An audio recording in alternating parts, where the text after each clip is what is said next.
এটা হচ্ছে চিকেন শর্মা। প্রথমে একটা মুরগি হাড্ডি ফেলে সাদার করবো 2 পিস, আর থোড়ার মাংস 1 পিস থাকবো।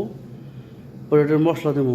এই যে এগুলো মশলা হচ্ছে ভিনেগার, হলুদ, চিকেন স্পাইস, দারচিনি, জিরে, লবণ, গোলমরিচ, এলাচি, ধনে পাউডার, পেঁয়াজ পাউডার, রসুন পাউডার, পাপরিকা, ফিলফিল হাড়, ও এটা লেবুর জুস, 2টা রব, আদা রসুন পেস্ট, জৈতুন তেল দিয়ে এরকম ম্যাগনেট করে থুয়ে দেবো 2-3 ঘন্টা।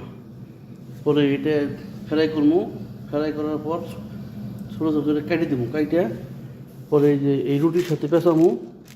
এই যে খেয়ার মোখাল্লা আছে, এটা পেঁচামো, অথবা নান খাবো দিয়ে খাইবো। আর রসুন মাইনাস বানাবো।